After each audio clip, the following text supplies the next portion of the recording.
নমস্কার বন্ধুরা, চন্দ্রানীর হেসেলে আপনাদেরকে স্বাগত। আজকে যে রেসিপিটা আমি আপনাদের সাথে শেয়ার করব সেটা হলো কাঁচকলার খোসা বাটা। তো তার জন্য প্রথমেই লাগবে আমার কাঁচকলাটা আমি সিদ্ধ করে এরমভাবে খোসাটাকে আলাদা করে নিয়েছি।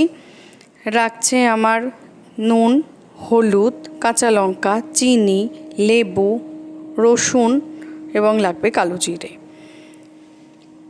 তো প্রথমেই আমি সমস্ত উপকরণগুলোকে মিশিয়ে মিক্সিতে পেস্ট করে নেবো একটা। তো তার জন্য প্রথমেই দিলাম কাঁচকলা, তারপর দিচ্ছি কালো জিরে, বাকি কাঁচকলাটাকে আবার অ্যাড করে দিচ্ছি।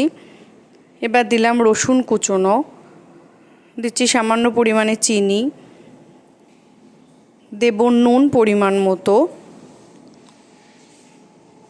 দেব কাঁচা লঙ্কা আর সামান্য পরিমাণে ধনেপাতা কুচনো দিয়ে আমি মিক্সিতে একটা পেস্ট করে নেব। বাড়িতে তো কাঁচকলা আমাদের সবারই থাকে, মোটামুটি কাঁচকলা। তো যাই হোক, দেখুন বন্ধুরা, পেস্টটা এরকম হবে, আমি একটু দেখিয়ে দিলাম। তো কাঁচকলা আমরা তো অনেকেই ঝোলে, মাছের ঝোলেও খাই বা কাঁচকলার কোপ্তাও খাই।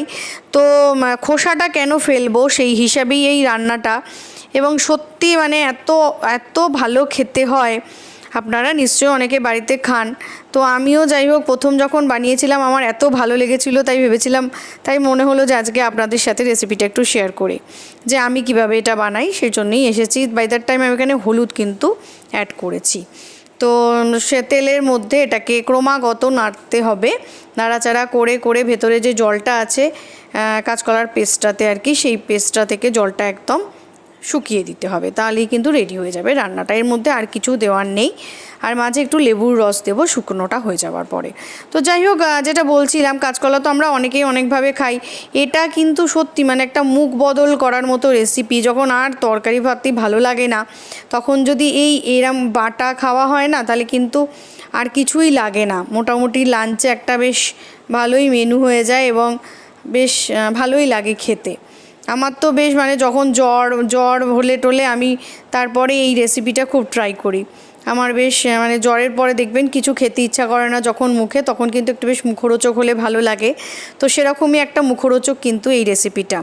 কাঁচকলার খোসা তো আমরা অনেকে ফেলেই দিই, কিন্তু সেই ফেলে দিয়ে যদি সেটাকেও ইউজ করে খাওয়া যায়, তাহলে কেন খাবো না, সেটাই হচ্ছে ব্যাপার। তো সেই জন্যই এই রান্নাটা বা এই রেসিপিটা আপনাদের সাথে শেয়ার করা।